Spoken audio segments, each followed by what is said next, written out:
जंगल के बीचों बीच एक खुली जगह थी, जहां बस दो ही झोपड़ियां थीं। सिर्फ हरियाली, सन्नाटा और अनगिनत आवाजें जो रात को और भी डरावनी लगती थीं। उन दो झोपड़ियों में रहती थीं गीता और शकुंतला। दोनों के पति शहर में मजदूरी करते थे और कई कई महीने तक घर नहीं लौटते थे। अकेली औरतों के लिए वो जंगल बहुत कुछ था, जिंदगी, जरूरत और जिम्मेदारी। लेकिन डर हमेशा उनके दरवाजे के बाहर खड़ा रहता था।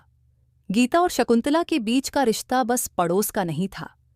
दोनों हर सुबह नदी पर मिलती, साथ काम करती, बच्चों को खिलाती, एक दूसरे से लड़ती भी, लेकिन बिना बोले फिर साथ बैठ जाती। उनके बच्चे भी वैसे ही, मिट्टी में खेलना, नंगे पैर भागना, झील में कंकड़ फेंकना और आम के पेड़ पर चढ़कर गिरना, ये उनकी दुनिया थी। लेकिन जंगल की दुनिया अलग थी। वहां नियम और रिश्ते इंसानों जैसे नहीं थे। एक रात जब पूरा जंगल थम गया था, शकुंतला की नींद अचानक टूटी। दरवाजे से बाहर कुछ सरसराने की आवाज आई, भारी कदमों की, सूखी पत्तियों पर रगड़ती चाल की।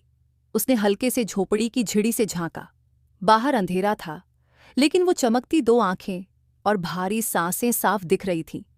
एक शेर उसकी झोपड़ी के पास घूम रहा था, कभी दहलीज पर आता, कभी वापस झाड़ियों में चला जाता।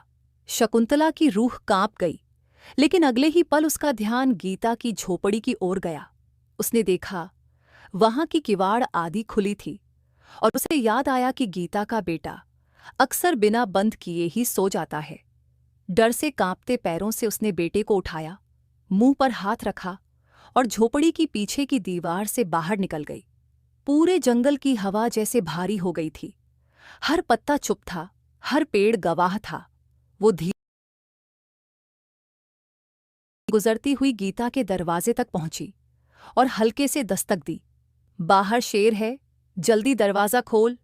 गीता नींद में थी, लेकिन शकुंतला की आवाज पहचानते ही दरवाजा खोला और शकुंतला को अंदर खींच लिया।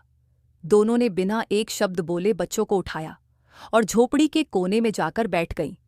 बाहर गुर्राहट सुनाई दे रही थी, लकड़ियां टूटने की आवाजें, शेर की भारी सांसें और बीच बीच में उसके पंजों की आवाज। पूरा जंगल जैसे थमा हुआ था। दो औरतें और दो छोटे बच्चे एक कोने में सिमटे हुए थे। कोई भगवान का नाम नहीं, कोई रोना नहीं, सिर्फ खामोश इंतजार। घंटों बीते, रात लंबी लग रही थी। सुबह जब पहली रोशनी झोपड़ी पर पड़ी और दरवाजा खोला गया, बाहर दरवाजे तक आया था और फिर लौट गया था।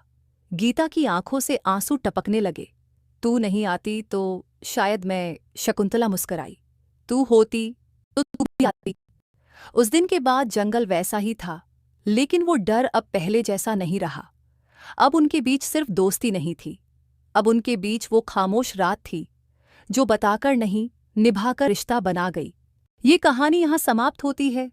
उम्मीद है कि आपको ये पसंद आई होगी। ऐसी कहानियों के लिए कृपया हमारे चैनल को सब्सक्राइब करें। धन्यवाद।